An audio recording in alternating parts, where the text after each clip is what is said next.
Welcome back to Interjections. Inter beat Monza 4-1 in the season opener. We're straight to the top of the table to start their campaign. We're going to break down the match for you. And we're also going to provide our Serie A season preview. So, welcome to the podcast. I'm your host, Andrew. I've got the whole crew. We've got Mikko, Irfan, and Jay here with me. Mikko, you must be calmer than ever after that performance yesterday. I truly am. I truly am. There are a couple things we can discuss, but yeah, looking good and looking forward discussing this upcoming season and what you other guys think about it. Interesting, interesting to hear. Irfan, there are rampant reports on social media that you did not watch the game yesterday. Can you please comment?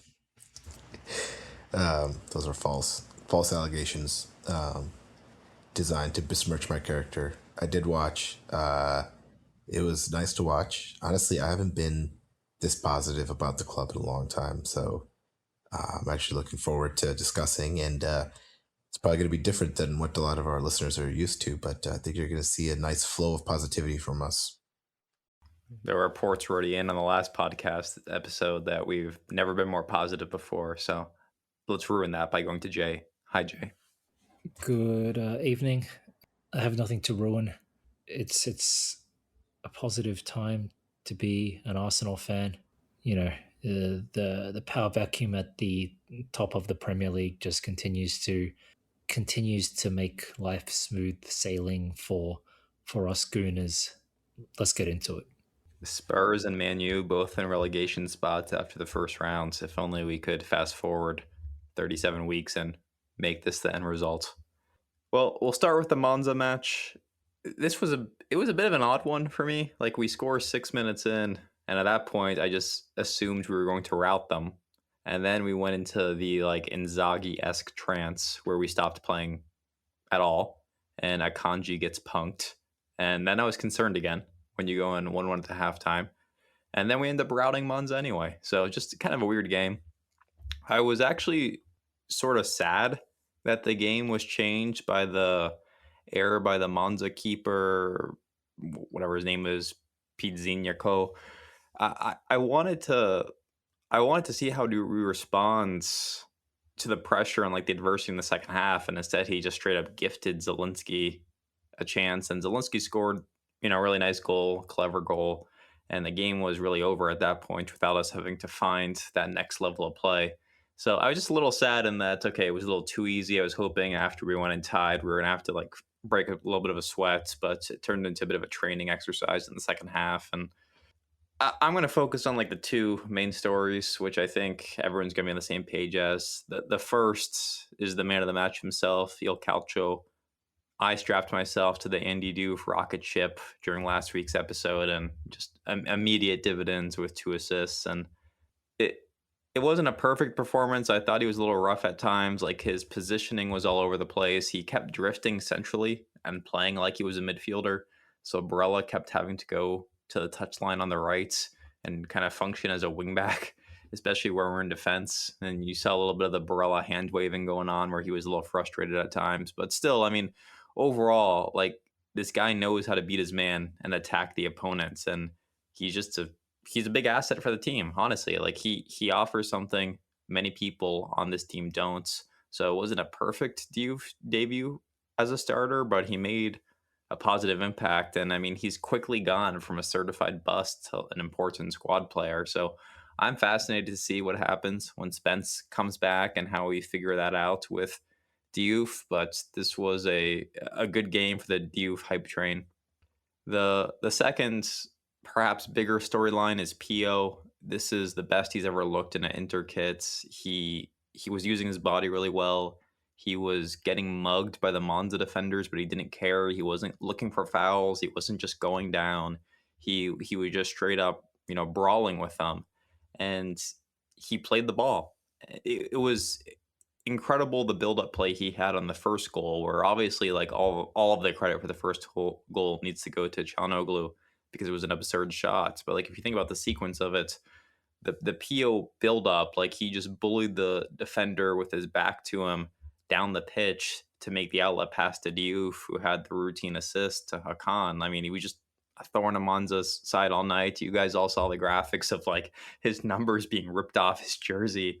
And a big part of that wasn't anything to do with the jersey as much as just like Monza was grabbing him and kicking him and pulling at him all night long. So a great performance, and then just the cherry on top with the absurd, technical goal. And it's really fun to think about what this attack might look like this year if Pio takes a step forward, because I don't want to overreact to a game against Monza, but Bonnie also had a pretty good game by his standards. And if we're truly four deep at striker, I mean, the sky really is the limit for this team. So, Irfan, I'll let you bat lead off today. Please talk to me about Pio's performance in yesterday's game. Yeah, I couldn't agree more. Pio was really, really impressive.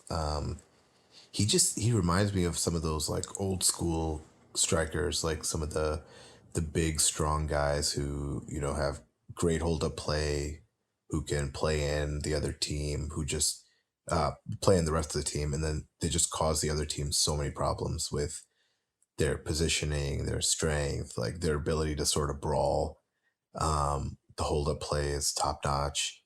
And, again, I don't want to overreact after one match because we saw real good glimpses of PO last year. And then there was some not so great, not so effective performances from PO last year as well.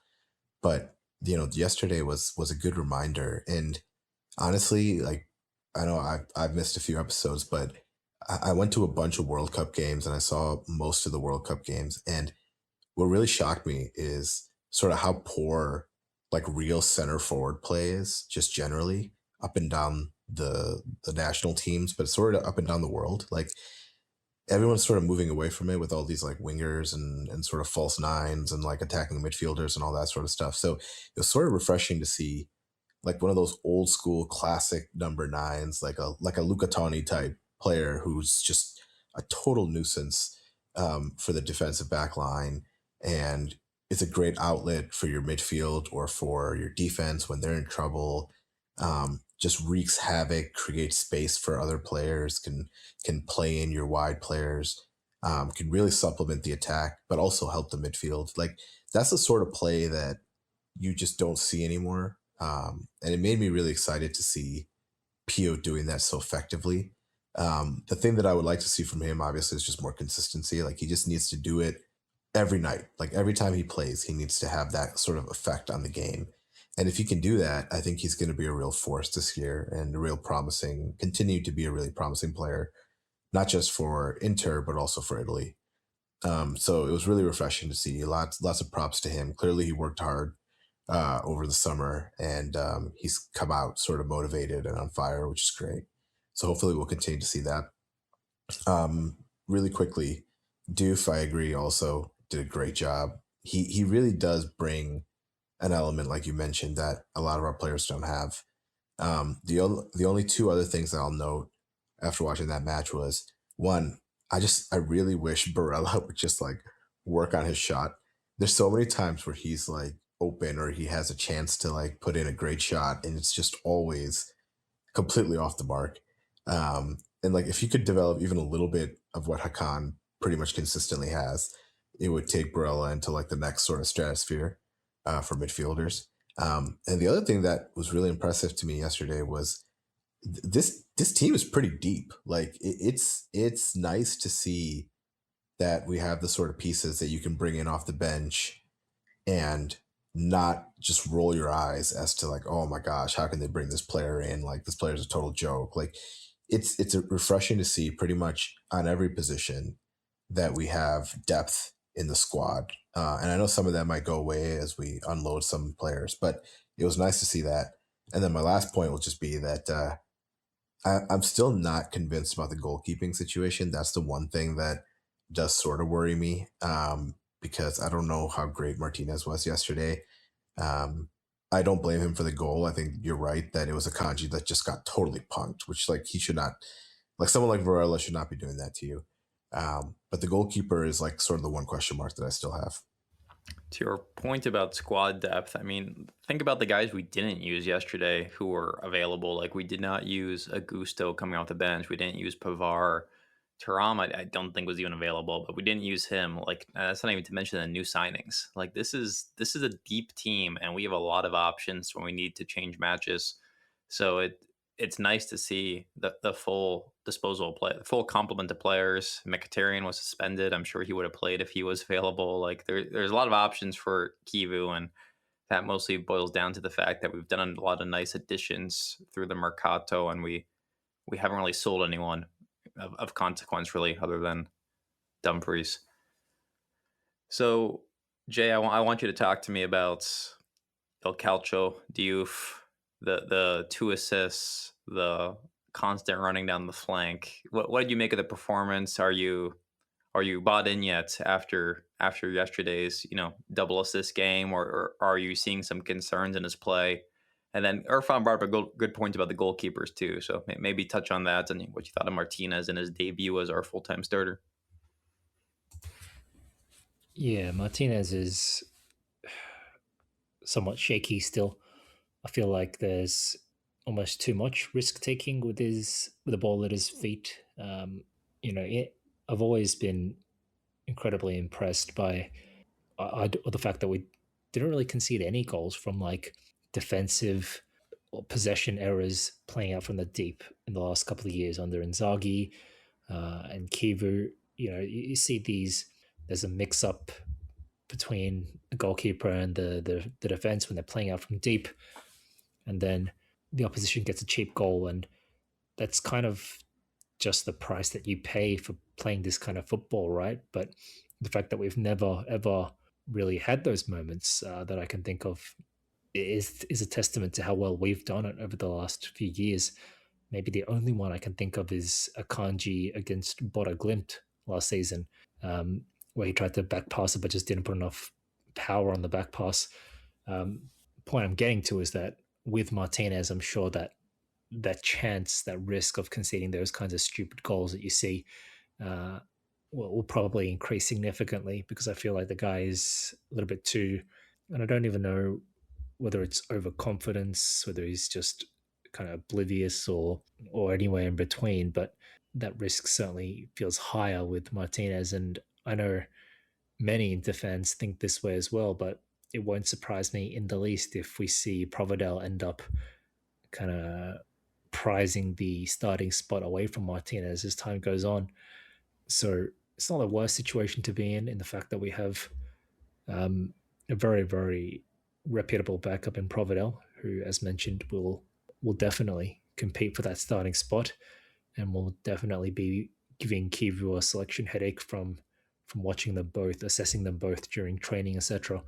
But I don't think Martinez is really likely to end up becoming our new, Handanovic or anything like that. So there's that with the goalkeeping situation. As for Diouf, I guess a strong start to the season, and he's proving what we already know, that he is a really useful weapon, especially against some of these weaker sides that we're expected to be on the front foot against and to get some goals against. He contributed to that with those 2 assists, and I think the consensus of most Inter fans is that Spence will probably play, or will probably be the kind of the preferred of the two in the long term. Part of that is the cost, part of that is the profile of player, and the more, I guess, he is actually like a fullback by trade, right? Unlike Diouf, who is a repurposed midfielder, kind of playing out of position. So for these reasons, I think most Inter fans do see Spence as the long-term preferred choice in that right wing back. But Diouf is making a good claim to Kivu, and ultimately, it's good to have genuine rotation options. We always complain about there's too much football these days. There are too many games.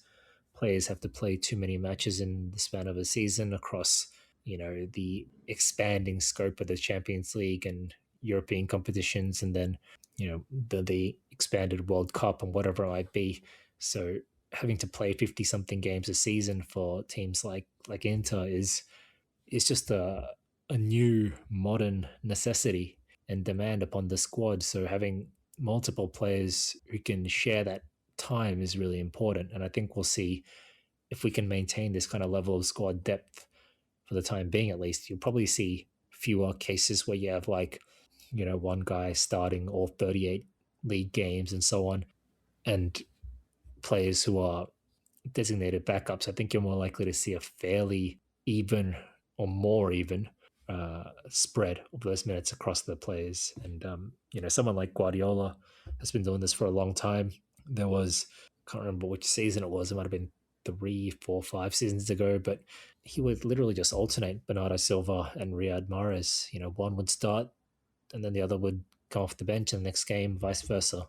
Last season when PSG won the Champions League for the second season running, uh, there was this stat that emerged that it didn't have to do much with the Champions League. I think it kind of came about as controversy to Dembele winning like the Player of the Year or the Forward of the Year in the Ligue 1 awards over some guy who scored a lot more goals. And I think he only started like 9 games in the entire season, or the entire league season at least. So bit of an extreme case given his injury record and the need to keep him fresh. But all signs, in my opinion, point towards a reality where footballers are more evenly spread out. Oh, sorry, the minutes are more evenly spread out across the squad, and Diouf is giving Kivu a genuine choice to make there. So to that end, I cannot fault him. And I did see that he won the Man of the Match award, but I too would have given it to Pio instead. The 2 assists from Diouf were big, of course, but Pio had the goal, and it just seemed like he didn't put much of a foot wrong. I mean, there were a couple of missed passes in the first half, but especially in the second, he really stood up and asserted his dominance on the game, really won pretty much every forward pass played into him, was able to use his strength to hold off the players, the Monza defenders, despite them, constantly pulling at his shirt. And one of those guys, Lucchese, should have been sent off. There was Juric subbed him off towards the end of the match, but that guy should have been sent off for sure. He was on a yellow and then committed a clear professional foul on Pio. And when that happens and the coach subs you off immediately afterwards, it's an admission of guilt, basically. So in any instance, Pio had what I think was probably his best performance in an Inter shirt. Tidy goal, or very well taken backheel finish.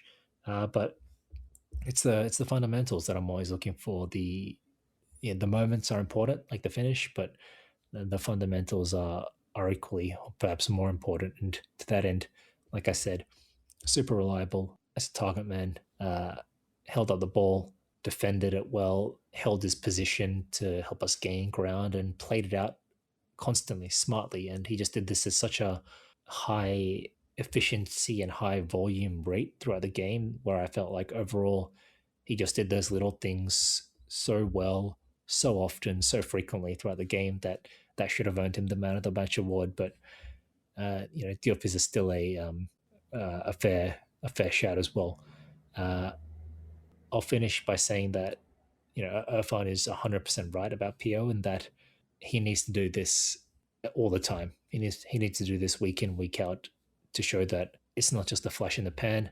Because like he had a pretty poor preseason. I just felt he was very, very heavy and kind of lumbersome and looked tired, which you do in preseason, of course. But Pio especially looked very, very unfit and very blunt during preseason. So for him to kind of just flip the switch and come alive like this was a very, very pleasant surprise. But now it's time to do it against a Napoli who are playing in 2 weeks, or against the Juve or Milan in the derbies, or against the European side. So, as opposed to just everyone's favorite for relegation, Monza. But a very positive step, and hopefully you can keep it going. Mikko, I'm gonna get you in here. Feel free to talk about any other topics we've hit on, but I would like to get your thoughts specifically on the debut of John Stones.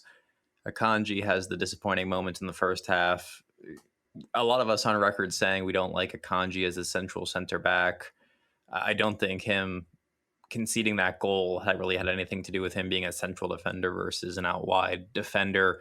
Maybe speaks to his struggle with physicality at times, but a disappointing moment from Akanji. But what did you think of Stone stepping into that role? For the last 30 minutes of the game, he's the only of the new signings who really is fit enough. Went through a preseason with us, is like ready to instantly contribute. So, what do you make of our first Englishman in the squad? Yeah, he did well there most of the parts, and I think he's such a smart player, so he understands the movements, what he should be doing there. I think there was one moment I remember when he made the back pass to Martinez, and there was maybe some confusion. Maybe it was some communication language issue or something, because it went to the corner eventually. But apart from that, it looked pretty good. Uh, one thing I'm thinking with Stones and Akanji, neither of them are like a Cherby, obviously, and we've been talking this in the previous episodes far back. Like, we might not have this Acerbi type defenders anymore, and how we might be changing our way we defend. We're gonna get the higher line, which allows more space, allows kind of the free space where the opponents will put the long balls, like we saw yesterday as well. There were a lot of space there, and Monza tried to take advantage of that. And also the fact, when we are defending kind of in a static formation, you could call it a low block or whatever. When we are defending our box or our zone, we might not be always that good in the defending part, like pure defending. And Akanji showed it yesterday what it can be. I think that was like a purely technical error in his defending. Like, he shouldn't be like in like super close proximity of the attacker. There should be a bit of space, so because he was able to slip past the guy there. I don't think Stones will be this kind of a super physical, no questions asked defender type player either. So I think these static defensive situations might be an issue for us, but that remains to be seen. What the future bring us.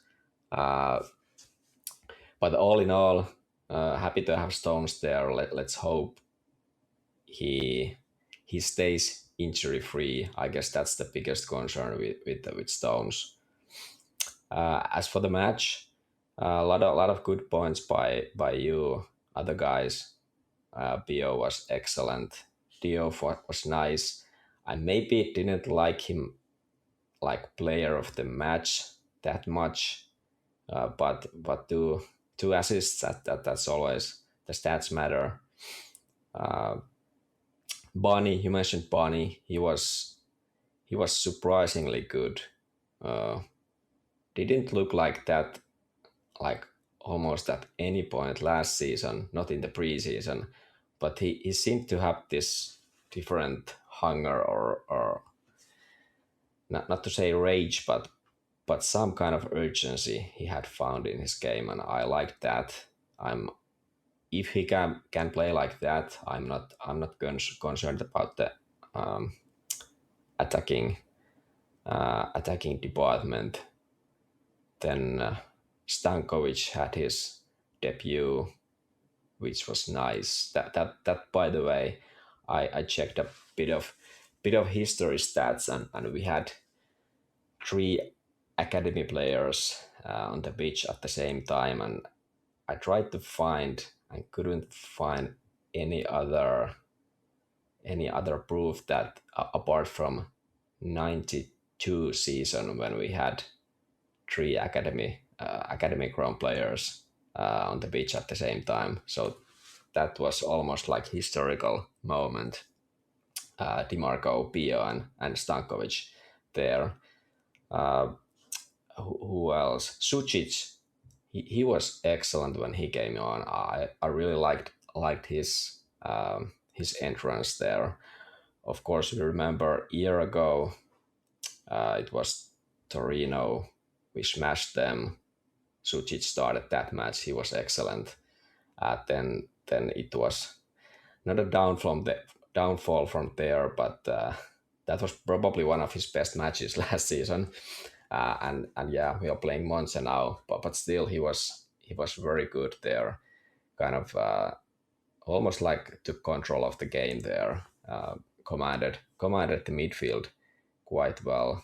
I guess he combined with Diouf in that PO goal, kind of the hockey assist there.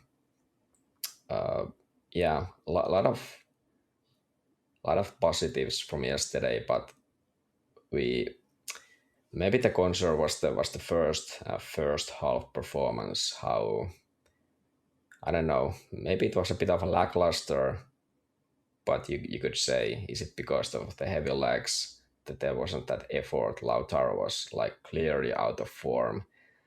Zielinski wasn't that great in the first half, and the Monza's press caused a bit of issues for us there. We couldn't find the ways to get going properly.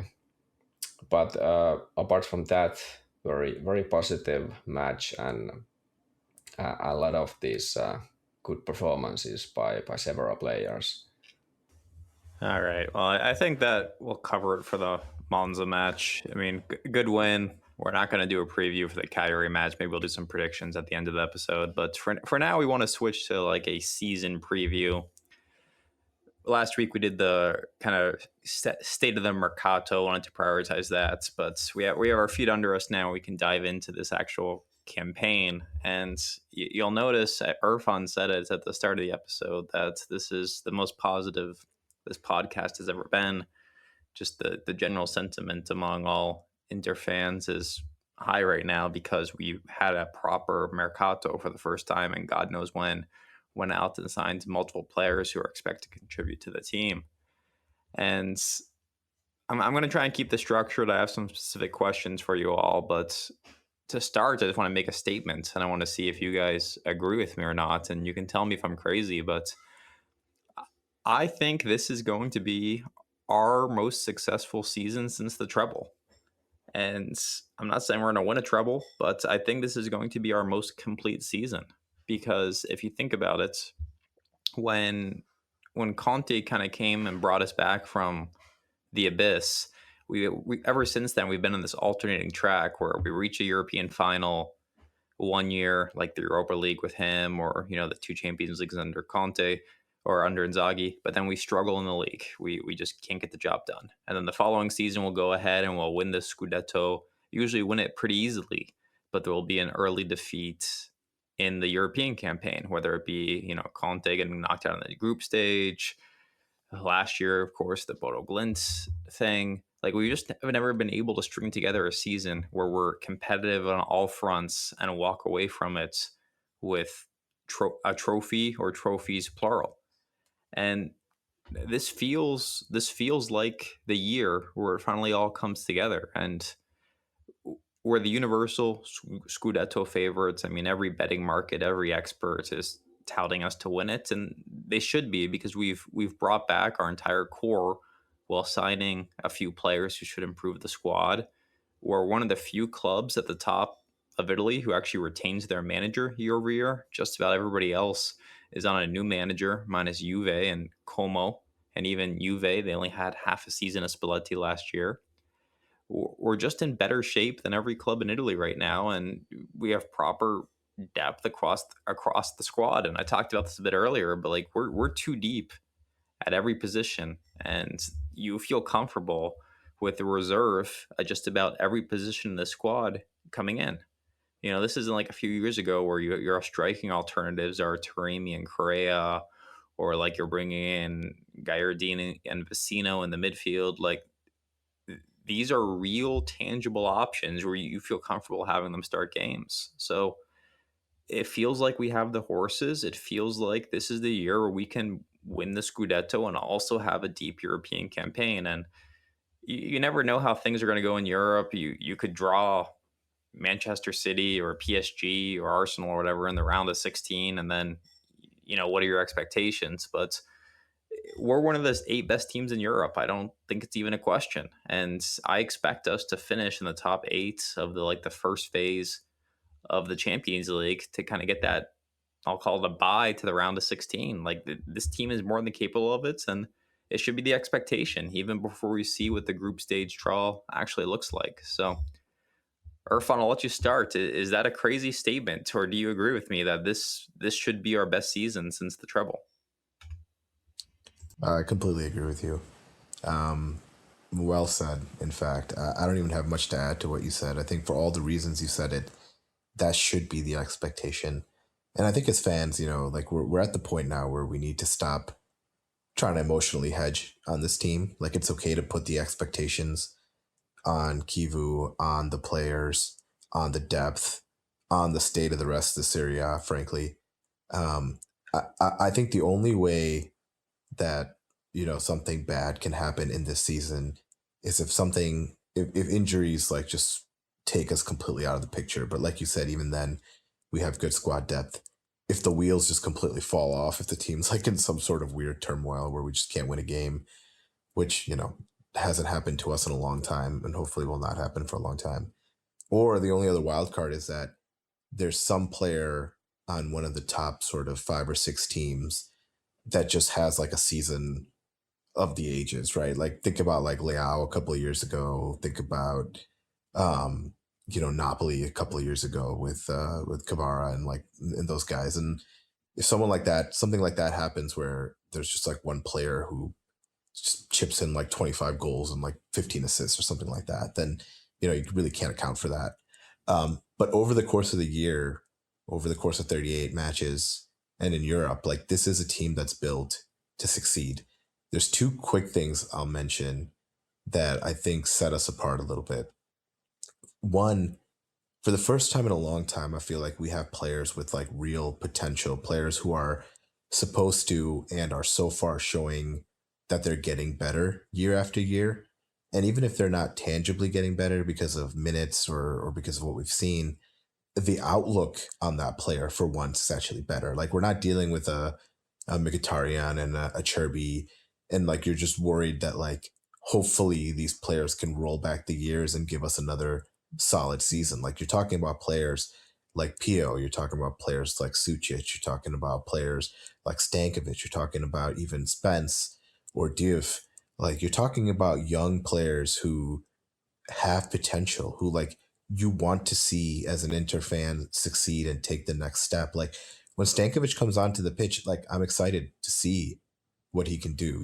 When some of these other players come on the pitch, like the potential, Curtis Jones. I mean, we haven't even seen him play yet, and it's he's not super young, but he's a player that like you expect to play at a certain level and then maybe even improve over the course of the year. Like we haven't been able to say that about this squad for a long time because we've been built with some of these free agents and older players, and we've been surviving on sort of their past glory and hoping they can recreate it. But for once, we actually have like potential and promise in our young players. The other thing I'll just mention quickly, not to bring this up again, but man, the World Cup just pissed me off so much. And I really feel like the players at Inter probably have a little chip on their shoulder as well, or they should, because we were deprived, like the world was deprived of seeing some of our best players really play in this World Cup. And part of it was because Italy didn't qualify. So you didn't see Bastoni, you didn't see Barella, you didn't see Pio, you didn't see DeMarco. But then even the players that did go to the World Cup, some were just like very obviously snubbed. Like you're really telling me that Augusto shouldn't have been on that Brazil team, Bisek shouldn't have been on that Germany team. We saw Hakan for just 3 matches because Turkey flamed out. All the disrespect that Lautaro suffered in the World Cup, I'm not going to get back into it because I could rant for 30 minutes about it. And then Thuram being injured or not being chosen for France. Like the world was deprived of like seeing some of our best players really play. And I am really excited to be able to see them. I hope they're thirsty and hungry. As a fan, I'm super hungry. to see these guys play and perform. So I'm very positive going into the season. I completely agree with you, and I expect big things. They're also, because they didn't play at the World Cup, they're also just fresher than most teams, which is important in this modern age. But when I talk about the squad depth and I just look around, like the thing that really sticks out to me is just like how much better our attack is than every other team in the league. Like you can make the case that PO starts for every other team in Italy. You can make the case that Bonnie starts for at least 16 of the other teams in Italy. Like they're you saw it last year in kind of like the leading goal scorer race that Lautaro ended up winning. There's just kind of a lack of goal scoring talent in this league, and our attack is so much better than everybody else's. But Jay, I'll turn over to you. Do you agree with my sentiments about the season? I think it's a bit of a stretch, to be honest. I feel like, I started off by making fun of the situation over in England. But as I said last week, we're in a very similar situation to Arsenal in that there's a power vacuum at the top, and we're the one of the few or the only ones who have uh, established themselves and can build off that already existing foundation. Milan had to pretty much blow everything up and start from scratch. Napoli have a new project, a new coach. Juventus, obviously, still the same. But Spalletti's not been there long either. Some big players leaving from them as well. And yeah, the comparison with England being that obviously, aside from Arsenal, all the other big clubs have gone through periods of transition. So to that end, yeah, I have the same expectation that we dominate the on the national front. We win the title, we win the Coppa Italia. In addition to just building upon what we've already had, the foundation that we already had, we, as you guys mentioned, we had a overall fairly positive mercato, I'd say. I'm not as big on it as a lot of people are, just because I feel like we've added depth and that's hugely important, but I don't feel like we've added like significant undisputed quality that takes this team from being like a 7 out of 10 to an 8 out of 10 or 9 out of 10 kind of thing. Just to give some abstract, arbitrary values, but there's a lot more 7 out of 10 players is the way I'm looking at it. Or if me using 7 out of 10 kind of upsets you, and you think our players are 8 out of 10, then same principle applies. Instead of any signings that have taken our squad of 8 out of 10 players to a 9 out of 10, we've just bought a whole bunch of more 8 out of 10s. So the depth is increased. But anyway, you get the point I'm making here.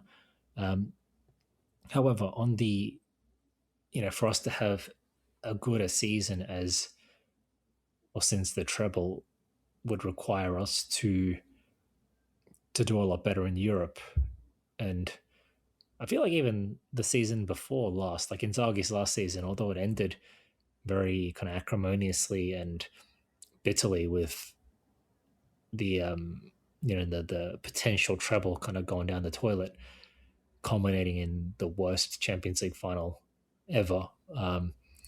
But like objectively, if you tell any team, hey, you're going to go all the way to the end, 3 competitions, fighting on 3 fronts, all the way to the end, that's like an objective success, So when you say it's going to be the best season since the treble, like you could say aside from winning the final games, like we pretty much did that 2 seasons ago. Or if it's a case of balancing, success across the 3 fronts, then as you mentioned,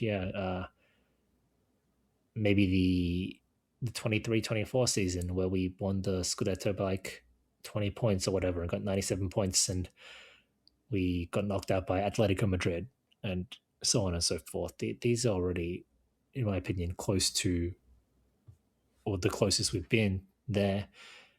And but for us to have like a best since treble season it really does depend on us going as far as possible in 3 competitions, and Champions League, the big games in Serie A. This is where I'm really wanting to see the most improvement, because I think Kivu was so successful last season in turning us into like the most effective flat track bully in the on the in the country by a mile, by landslide, in the fact that we pretty much demolished everyone from fifth place downwards, right? But it was the teams fifth and above that we just seemed to consistently struggle against. And this season, we need to make a very, very tangible improvement in that area for us to even have any dreams of going further in Europe as well. So let's take things one step at a time. I don't know whether it will be the best season since the treble, or whether it won't be, but I just want to see us build upon what we've had, which is the stranglehold we have on the smaller teams. Now give me a emphatic win over Milan. Now give me a memorable, tense but exciting 2-1 victory over an Arsenal or a fucking Real Madrid or something in the Champions League, to make me really believe. That's what I want.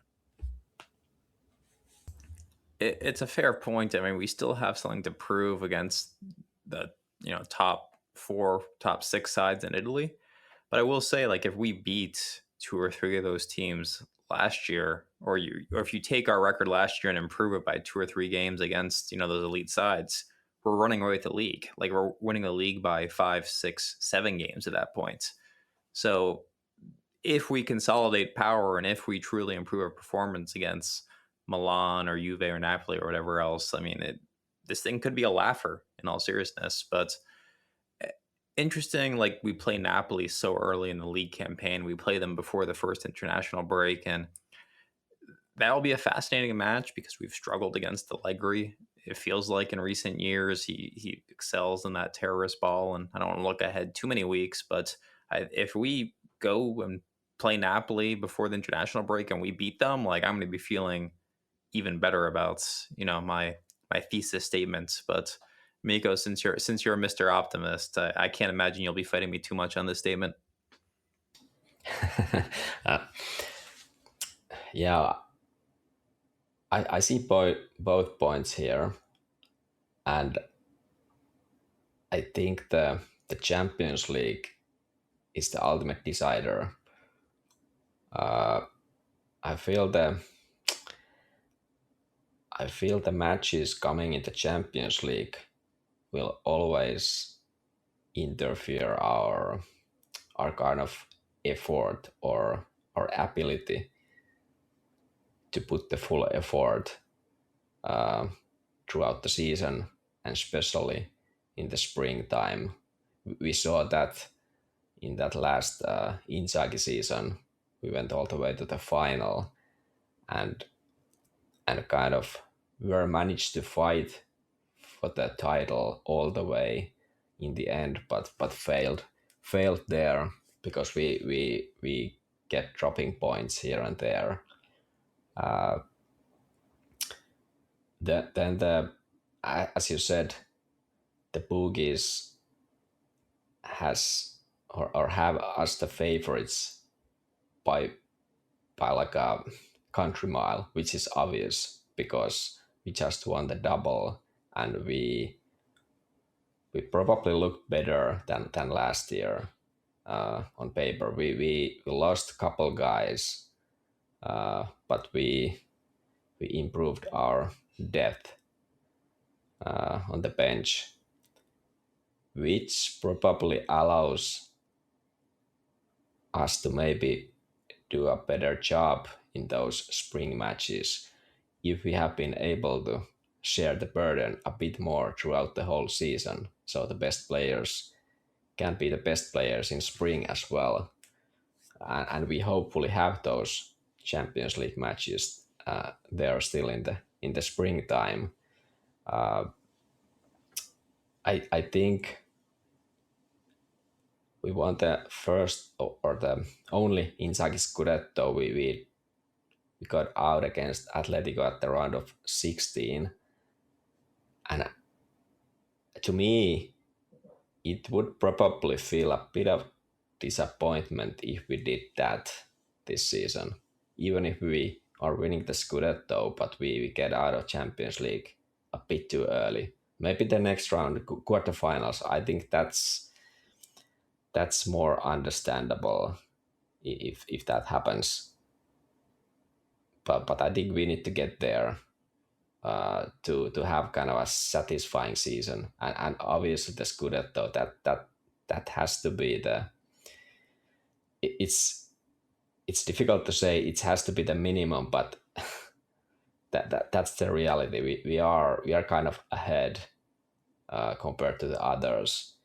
However, I will say that that we won the Scudetto last season by 10 or 11 points.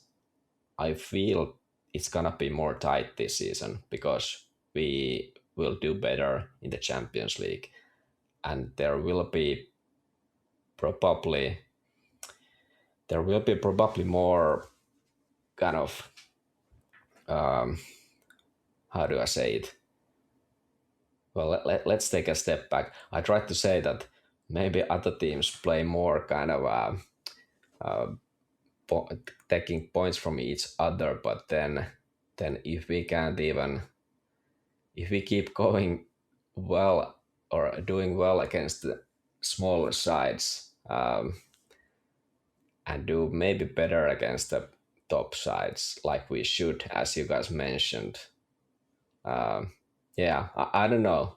I'm a bit with a mixed feelings here because I feel last season went surprisingly well with Kivu, uh, with the in the domestic championship. That somehow I feel that we might not do that well. There's just some kind of feeling that we wouldn't do as well in the domestic championship this season. But then again, it's so against what it looks with the Mercato. Even though the opponents have been improving, they are still so kind of starting their own projects or whatever.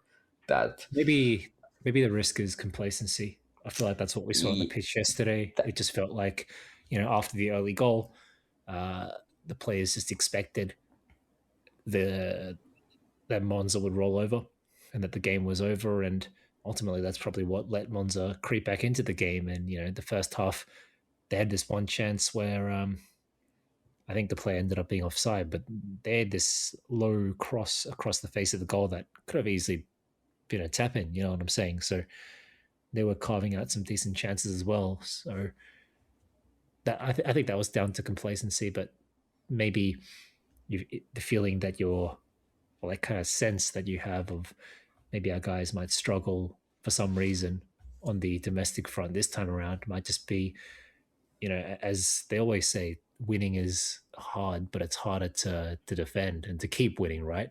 Harder to defend your title than it is to win the title. So maybe, you're afraid of seeing some complacency from the guys, some reduced hunger after winning it last season so easily. yeah that yeah maybe it's something like that because we need to remember in Serie A last time there was a back-to-back championships winning by like back-to-back winner in Serie A was Juventus 1819 and 1920, so that's 6 years ago or 7 years ago, how do you want to calculate it? So teams haven't been able to kind of be consistently winning, and I think we were pretty close, or well, we were pretty close there, 23, 24. But then I guess the complacency was was one of the reasons in that last Inzaghi season. On top of the extra burden with the Champions League run. Miko wants to do the Allegri. Our expectation is top 4. No. I'm not gonna do that. I definitely expect, like, it has to be the minimum. That the title is the minimum. I'm actually putting a lot of expectation for the results. Like we need to get a title.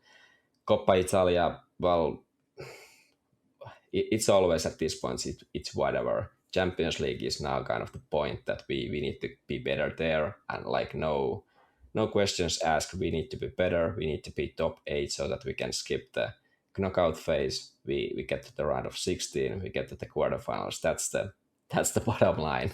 I'm saying here. Mikko, hit him with the talk is cheap. We wanna show with actions on the pitch. That's always a classic. All right, let's get this thing back on track. So we'll do predictions for the top 4, starting with Irfan. Irfan, please give us your Serie A top 4 from 1 through 4, presumably with Inter as Scudetto winners. Oh man. Okay, so Inter second place, I'm gonna go with Napoli. In third place, I'm gonna go with Roma, actually. And in fourth place, I'll go Juventus. I think those are fair picks. The one thing we haven't talked about, which is a huge change this year, the last 2 times we've lost the Scudetto, there have been, I believe the last 2 times, there's been these absurd scheduling quirks where like our primary Scudetto rival has not had European football. And it has been like us going through a slog of a Champions League campaign while Napoli plays 38 matches or whatever. And like that's not the case this year because all the good teams are in Europe, whether it be the Champions League or the Europa League. And like Juve and Milan are, you have to think like among the favorites to win the Europa League, which should keep more matches on their plates. So like I think that's like an underrated aspect of things people aren't talking about. Irfan, you curiously left Milan outside your top 4. Please elaborate. I just I don't know. I'm not impressed by what they've done this off season. Like I don't they've spent money, sure, but I just don't think that it was well spent. They have a new manager and he might be a good manager, but it's it's kind of just like it's going to take some time for them to kind of gel and mesh together. I don't see any player on their squad that I look at and I'm just like, "Oh, okay, well, this player could kind of play out of their minds and end Besides up just Pulisic, taking over the league." Yeah, yeah. And I don't know. I just and look, they finished fifth last year. And it's not like I don't. They finished fifth last year. I don't see them as massively improved. Whereas I do think that Napoli and Roma are going to be good again. I think Juventus underperformed last year, which is why I think that they'll be a little bit better this year.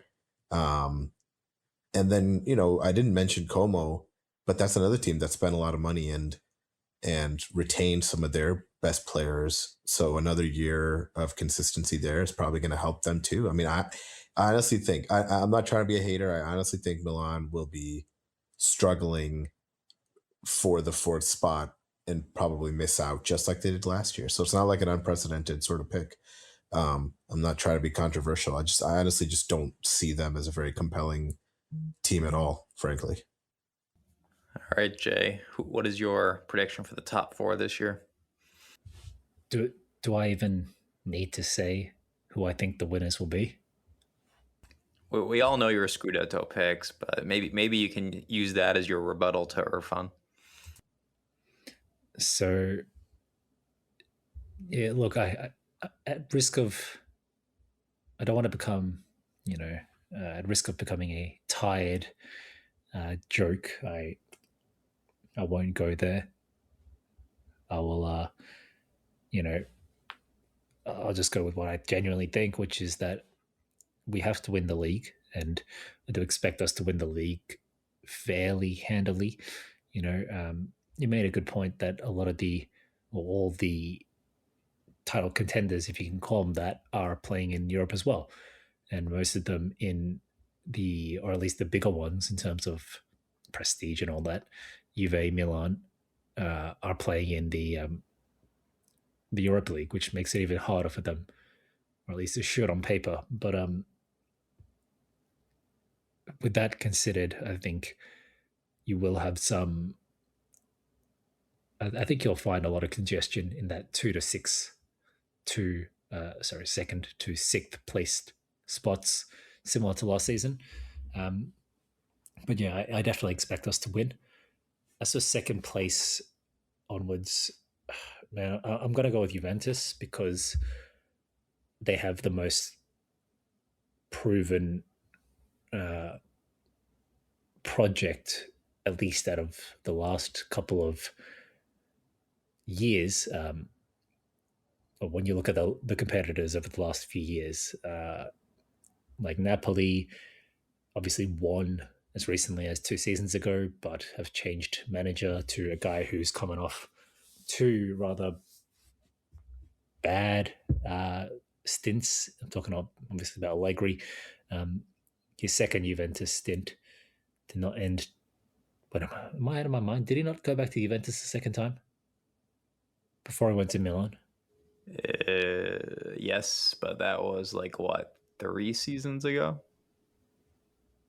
Allegri, yeah. So he obviously left Juventus a few years back, and then Pirlo took over. That's when we won the Scudetto. No, Saudi took over, then Pirlo, then they had fucking God knows who, but Thiago Motta and so on. But did Allegri not take over after Pirlo at some point as well? I thought Allegri was before Thiago Motta. Yes. He had a second stint. Allegri was there when Inzaghi won the Scudetto. Yeah, he had a second stint, right? Yeah. And then he had another second stint with Milan. So, point is, both of those second stints with Milan and Juventus they ended on really, really bad terms, and I think just like the atmosphere around the clubs when he was there was really sour, and part of that was just because it, like this whole Cortomuso and winning with just these dirty 1-0 games, boring but effective football, that only works when you're winning. But when you're doing that and you're coming fourth or like third and you're not really competing for the title, it becomes less and less easy to justify. And I feel like that's what the fan reaction has been at Allegri's second stints at Milan and Juve respectively. And I don't see him suddenly turning a new leaf at Napoli and suddenly bringing them to life after what was a very draining season on them too, because Conte similarly is known for being, I guess, a bit of a mood wrecker, right? A bit of a buzzkill. So to go from one buzzkill to another, I don't see it going all that well for Napoli. So that's my way of saying that even though Napoli won the title 2 years ago and have much of the same squad, and they've brought in the most successful Italian manager of the last 20 years in Allegri, those are the reasons I just don't see it working out for them this time around. So that's why I've gone Spalletti and Juventus in second place over Napoli or the other contenders. I'm also going to go with Roma in third. They've done a lot of business this time around, and some of it has kind of flown under my radar and that I'm not hugely familiar with a lot of their signings. And I do think that, I guess, well, I'll say it this way. Regardless of the sightings, Gasperini kind of seems out of the spotlight a little bit. I don't know why, or maybe it's just me and my own kind of bias in terms of where I've got my attention focused, but it feels to me like Gasperini is just quietly working at Roma out of the spotlight and developing that squad. And I don't think it'll ever be as good or as memorable as his Atalanta, which peaked to win the Europa League, of course. But yeah, as mentioned, under the radar, quietly working, quietly achieving, quietly plugging away is what it feels like to me. And so to that end, I can see Roma finishing third. Fourth is extremely difficult. You've got Milan in the mix, Como, Napoli, of course, and then after that, I think it pretty much drops off a cliff, to be honest. But I'm not as big on Como as a lot of people are. I know they finished in the top 4 last season, and they retained Nika Paz and so on. But I still feel that Como are a small team playing above themselves rather than an established kind of big player like Atalanta in a way. These things take time, right? Like Man City was not a perennial title challenger, top 4 kind of team until obviously they had the oil money coming in from Abu Dhabi, and even then it took them years to kind of outgrow this imposter syndrome and establish themselves as like the team to beat under Pep. And there's many years of Pep versus Jurgen Klopp and all that kind of stuff. But in the years before that, you still had like Pellegrino and Mancini coaching them as well, and that was the kind of the build-up stage. I feel like Como is even before all that. They're at top 4. Obviously, yes, they do have money, and yes, they do have a very, very exciting and pretty admirable project, and a very charismatic leadership in what's his name, Marwan or something, the Indonesian billionaire. But I use the Man City example because I think that Como are like, Como have only just entered that kind of pipeline with that trajectory with their 4th place finish last season, 3rd or 4th, whatever it was. And now they need a few more years of some up and downs, maybe finishing in and around the top 4. And then they can kind of push on to buying some more stars. Because right now, someone like Nico Paz is a novelty for them. He's not the, Nico Paz is the, I don't know, like the fucking Robinho that Man City signed, stole right underneath Chelsea's nose back in like 07, 08 or whenever it was. That's what Nico Paz is. He's the kind of the marquee, the novelty, but he's not the norm in terms of quality level at that club yet. So this is my way of saying I'm not as big on Como, and I do expect him to struggle a bit this season, maybe even dropping down to like 7th, 8th at some points in the season. Probably finish around 5th, 6th is what I have. Regardless, they should obviously just continue plugging away and progressing with their project, but I don't see them in the top 4. So I'm going to go with Milan in the top 4. I don't know why. Amorim is easily the biggest question mark in this entire Serie A season to me. But I don't know. I feel like Leao will stay, and I feel like that's going to be big for Milan. Everyone knows that he's been desperately trying to get a move out of there, and the idiot probably thought that some, Barcelona or the Premier League teams would come in for him, but no one wants him. He's 27 years old now, and he's had just 3 years of pretty much mediocrity, and he is well known for the inconsistency and not being able to take that step up from being like a strong or one of the strongest Serie A players on his day to being the best Serie A player every day, right? There's a huge difference in between those two, and so ultimately, I think he'll stay. I don't think I don't think he'll want to go to like a Turkey, and I don't think that Milan will be able to come to an economic deal with the clubs that do want to buy Leao. So I think he'll stay, and I think he'll actually be a pretty big weapon for them under Amorim, despite his own kind of, despite the doubts about the coach himself. So Milan 4th is my pick. All right, Mikko, give me a relatively brief top 4 prediction, please. Yeah, good arguments back and forth regarding those positions. Obviously, I have Inter there first, despite my, I don't know, confusing monologue. Inter should be there. I have Napoli second. I feel that Allegri still has this irritating ability to get the results. Like yesterday, I didn't see the match, but I read some comments that it wasn't great this time either. But he managed to get the result, 3 points. So I'm putting Napoli there. They haven't improved that much regarding the with the transfer market, but there's enough quality in my mind that he will do it. Then third, I have a Juventus.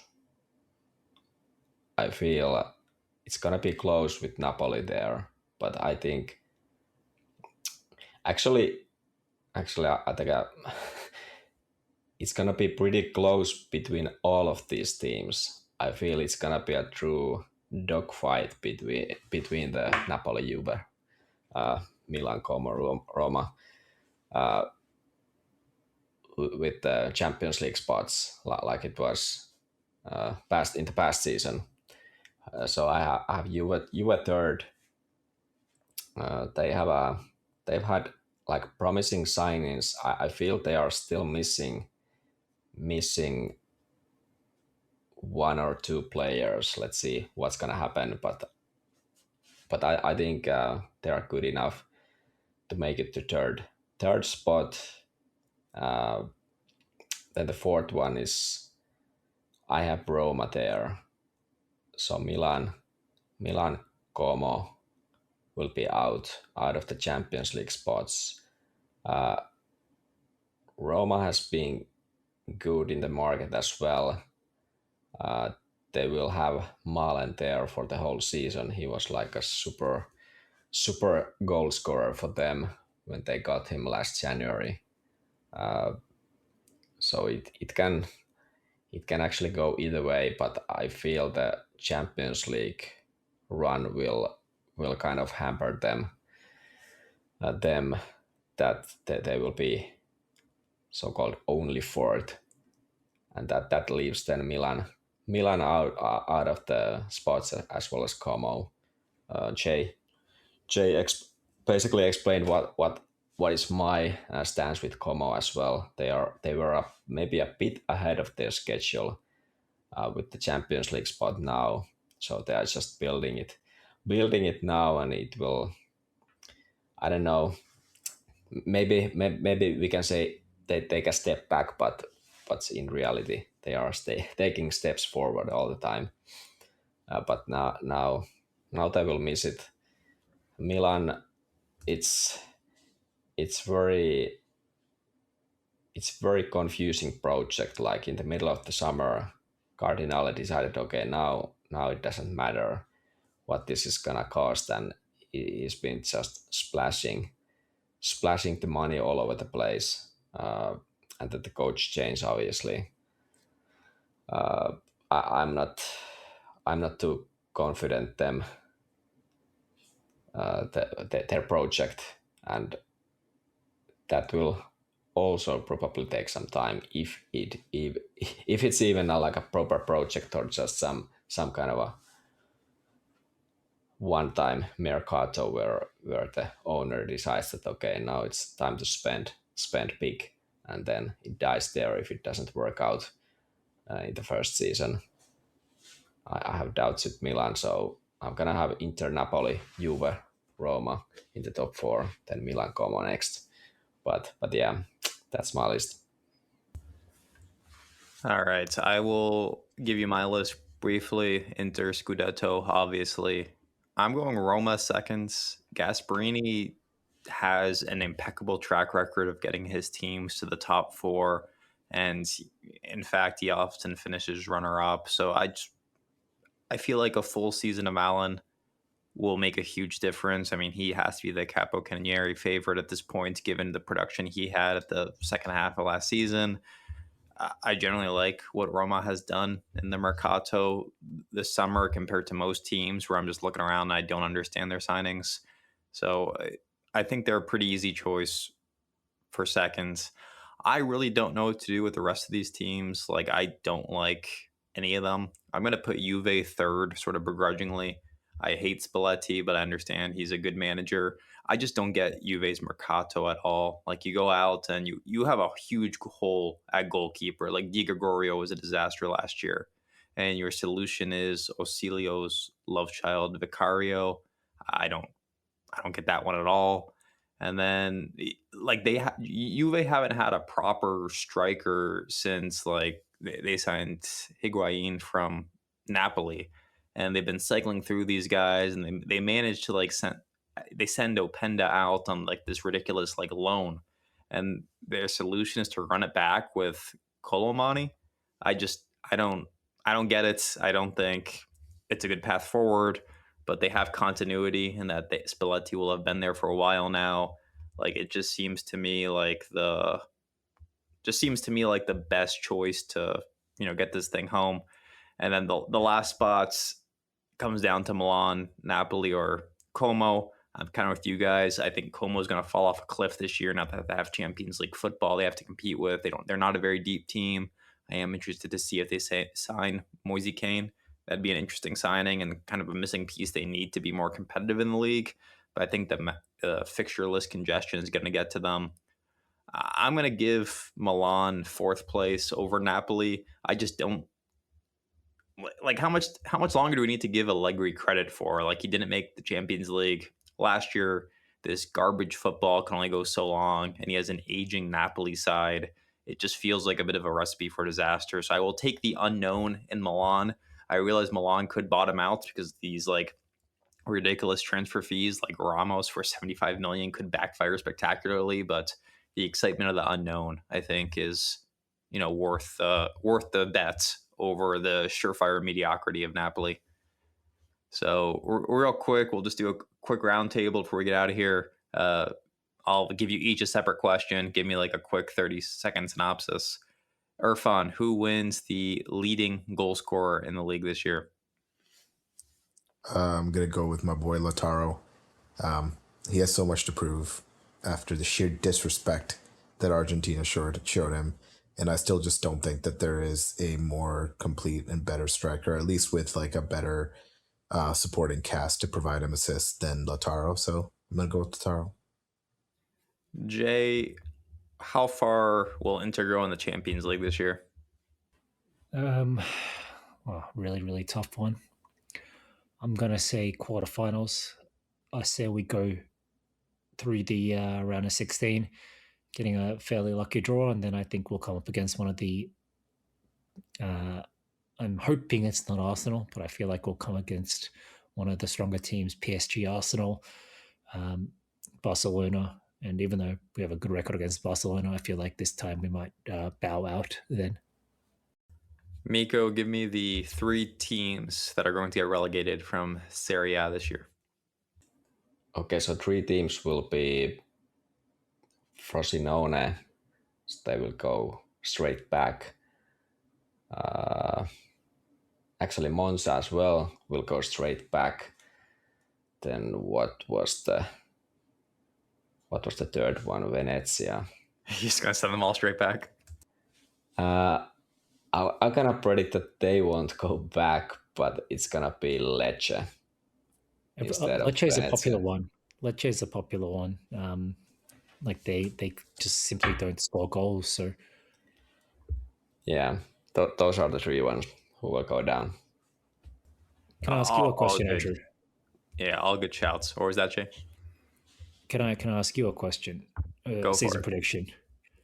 Who will our best signing be? My answer for this one is going to be Curtis Jones. After watching the match yesterday against Monza, I was really unimpressed with our midfield trio. And I'm really over the Çalhanoğlu-Zielinski pairing in the midfield. I don't think it works that well. I thought our best spells that time last year had them playing separately, whether it be Zielinski at Regista or Çalhanoğlu at Regista. But together, it just lacks a little something. And even if you consider like Mkhitaryan in that place instead, like how many times have we lost big games in recent years with like that midfield trio of Barella, Çalhanoğlu, Mkhitaryan, or like put Zelensky at Regista instead. It's just been a common denominator in a lot of these performances, and it just feels like there's a power vacuum there that Curtis Jones has the ability to take. So I don't know how long it's going to take to ramp him up, but I'd love to see him starting matches sooner than later. And I think he can be that just different element to help us solve some of the problems in the midfield, which we're often caught in transition in big matches. We struggle with physicality in big matches because Zelensky and Çalhanoğlu is a little lightweight. So I think he will be the most impactful signing. John Stones is a good shout, but I just have too many fitness concerns. All right, we will conclude as always with a Jay's hot betting tip. So we may as well go some futures here. It goes without saying, guys, this is going to be a fairly routine year without any surprises from a continental front. The Champions League is extraordinarily hard to predict, although my favourites are Arsenal currently. I don't feel like PSG have the hunger to go back to back to back, whereas I feel like Arsenal are really gunning. Oh god damn, that was a horrendous unintended pun, but they're really gunning for it. They're doing what Juve did when Juve were dominating Italy, which is they're spending a lot of money despite being the incumbent title holders, something that we failed to do, hence the kind of lack of consecutive teams winning the Scudetto in Italy. Anyway, so on the individual leagues, I think this season is going to be a lock for Inter in Italy, Arsenal in England, Bayern Munich in Germany, PSG in France, and Barcelona in Spain is probably the only one where there's slightly a little bit of contention. Reason being that there's like this romantic idea of of Mourinho returning to Real Madrid, but Mourinho has really little to show in the last. It's been more than 10 years at this point, like 13 years or something like that. He has one league title with Chelsea, one Europa League with Man United, and then one Conference League with Roma. And other than that, it's just been pretty much disappointment after disappointment wherever he's gone. And so, the odds of him somehow turning that around now at the biggest club in the world with the most pressure in the world it just doesn't seem likely to me. Or maybe that is the exact environment he needed to achieve. So I don't know. I don't see the Mourinho experiment at Real Madrid going well, to be honest. And I think, Barcelona are coming off a World Cup where a lot of their players were protagonists. Mainly Kubasi is what I'm thinking of. And then Rodri, of course, their new big signing. So I think Barcelona are hands down my favourites for the league if you kind of separate this romantic fantasy of Mourinho coming back. So, yeah, basically every betting favourite should comfortably win their league this season is the point that I'm trying to make. So get the futures in soon and chuck a 50 on those teams to win their respective leagues, and you won't regret it come the end of the season. That's right. Parlay it all, become a millionaire. That's the way you do it.